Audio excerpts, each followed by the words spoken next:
ती म्हणजे सकल मराठा समाजाचे काही कार्यकर्ते काल उद्धव ठाकरे यांना भेटण्यासाठी आले होते। मराठा समाजाला ओबीसी मधून आरक्षण मिळावं याबाबत शिवसेना उभाठा यांची काय भूमिका आहे ती सांगावी अशी त्यांची मागणी होती, पण उद्धव ठाकरे यांनी मात्र त्यांना वेळच दिला नाही आणि ते त्यांच्या समोरून निघून गेले। या विरोधामध्ये आज मराठा क्रांती ठोक मोर्चाच्या वतीने जवाब दो आंदोलन केले जात आहे। त्यासाठी मातोश्री बाहेर मोठ्या प्रमाणात बंदोबस्त लावण्यात आला आहे। तर याबाबत आपण अपडेट जाणून घेतो आमचे प्रतिनिधी प्रणाली यांच्याकडून। मातोश्री बाहेरून ते थेट आपल्याबरोबर जोडल्या गेलेल्या आहेत। प्रणाली, मराठा कार्यकर्ते जे आहेत ते आक्रमक झालेले दिसत आहेत, तर त्यांच्या मागण्यांसाठी ते ठाकरेंच्या दारी गेले होते, मात्र कुठल्याही प्रकारे त्यांनी वेळ दिला नाही असा आरोप त्यांनी केलाय। काय सांगाल?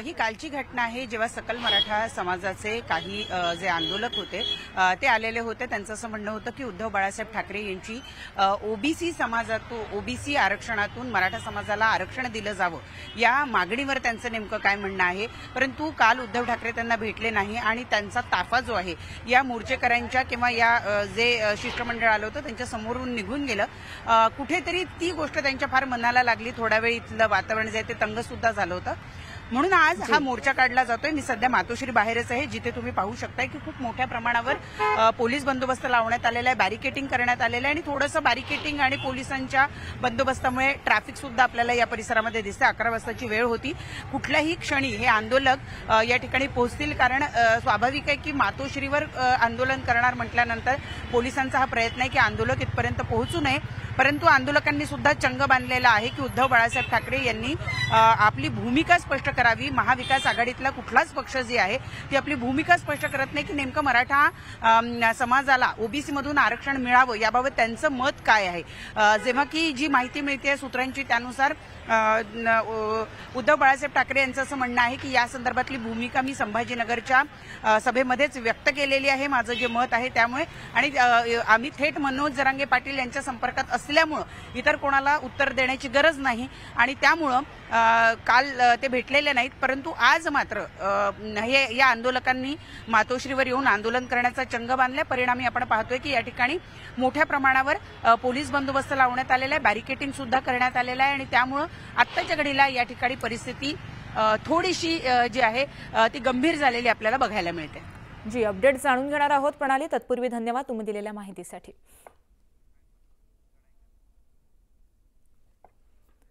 तर राज्यातील एसटी कर्मचारी पुन्हा एकदा 9 ऑगस्ट पासून संपावर जाणार आहेत। राज्य शासकीय कर्मचाऱ्यांप्रमाणे एसटीच्या कर्मचाऱ्यांना वेतन देण्यात यावं या प्रमुख मागण्यांसह इतर प्रलंबित मागण्या पूर्ण करण्याच्या मागणीसाठी एसटी कर्मचारी यांनी पुन्हा एकदा आंदोलनाचा इशारा दिलाय। या आंदोलनामध्ये राज्यभरातील 13 एसटी कर्मचाऱ्यांच्या संघटना सहभागी होणार आहेत, त्यामुळे पुन्हा एकदा राज्यातील लाल परीची चाकं ही थांबण्याची शक्यता वर्तवली जाते। तर याबाबत आपण अपडेट जाणून घेतोय आमचे प्रतिनिधी सिद्धार्थ गोदाम यांच्याकडून। सिद्धार्थ, एसटी कर्मचारी हे पुन्हा एकदा आक्रमक झालेले दिसत आहेत, पुन्हा एकदा संपावर जाणार असं कळतंय, नेमक्या मागण्या काय आहेत आणि सद्यस्थिती काय?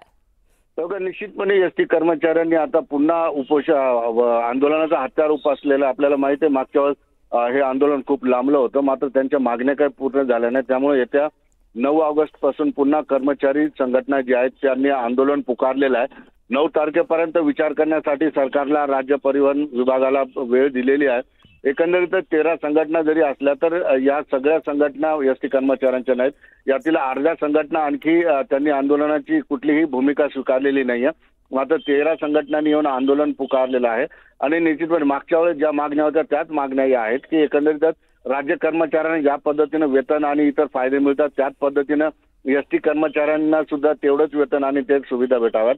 दुसरं 7वा वेतन आयोग त्यांना लागू करण्यात याव्यात किंवा महागाई भत्ता असेल किंवा इतर सुविधा ज्या राज्य सरकारला असतात त्याच पद्धतीनं एसटी कर्मचाऱ्यांना द्याव्यात। ह्या प्रमुख मागण्या जरी असल्या तर जवळपास 15 ते 20 मागण्या अजून त्या आहेत आणि त्यासाठी सरकारला 9 तारखेपर्यंत वेळ देण्यात आलेला आहे आणि इतर संघटना सुद्धा आता या उपोषणात जात जर असतील तर मागच्यासारखं हे आंदोलन होईल अशी शंका आहे। मात्र अजून तरी सगळ्या संघटना या मागण्यांवर एकत्रित आलेल्या दिसत नाहीत। जी सिद्धार्थ, सरकारची भूमिका काय असणार आहे हे पाहणं महत्त्वाचं ठरेल। तत्पूर्वी धन्यवाद तुम्ही दिलेल्या माहितीसाठी।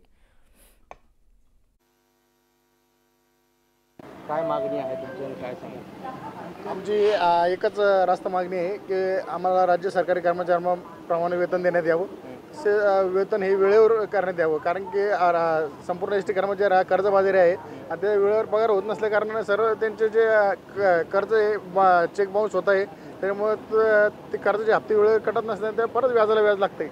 त्यामुळे राज्य सरकारी कर्मचाऱ्यांना आम्हाला 7वे वेतन आयोग लागू करावा एवढीच आपल्या माध्यमातून विनंती करण्यात.